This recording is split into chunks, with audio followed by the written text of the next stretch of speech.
finding of this court that there are sufficient and justifiable reasons for citing Attorney Jose M. Roy III for indirect contempt of court. Attorney Roy is hereby reprimanded for not being candid and for taking lightly his commitment to the court by failing and or refusing to give the required information.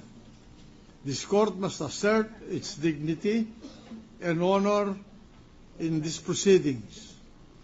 The implication of the statement of one of the members of the defense panel is rather serious because it in effect suggests that this court could be paid in making a decision.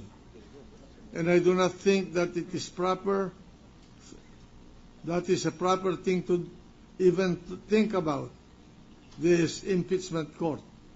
We may be politicians, but we have our own integrity and honor that we have earned over time.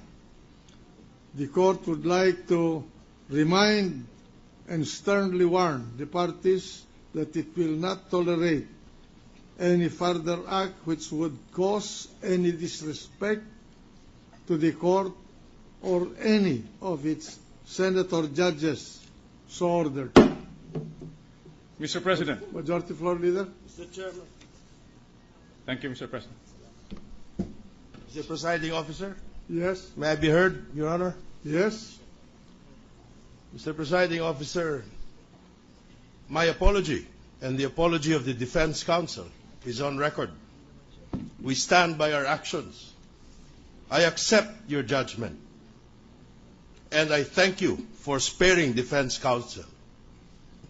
Be that as it may, it is my privilege to serve the penalty in behalf of Defense Counsel. I honor the judgment of the court, and we all stand reprimanded, and we shall be guided accordingly. Thank you, Your Honor. Thank you. Majority Floor Leader. Mr. President, this morning, Counsel for Chief Justice Corona filed a motion to cite the House Majority Floor Leader, Neptali Gonzalez Jr., guilty of contempt of court. Mr. President, to allow our colleagues time to go over the pleading filed, I move that the matter be taken up at our caucus on Monday, 19 March 2012. Is there any objection? There being none, the motion shall be considered by the court in its caucus on Monday, March 19, 2012.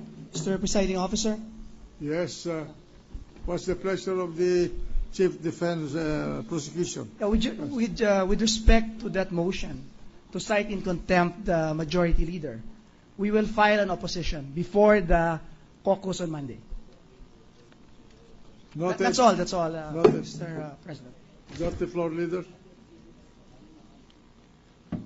Mr. President, may we ask the Sergeant at Arms to make an announcement? The Sergeant at Arms will now please make the announcement. Please all rise. All persons are commanded to remain in their places until the Senate President and the Senators have left the session hall. Mr. President, there being no other business for the day, we move that we adjourn until 2 p.m. of Wednesday, 14 March 2012. Is there any objection? There being none, the trial is hereby adjourned until 2 o'clock of Wednesday, March 14, 2012.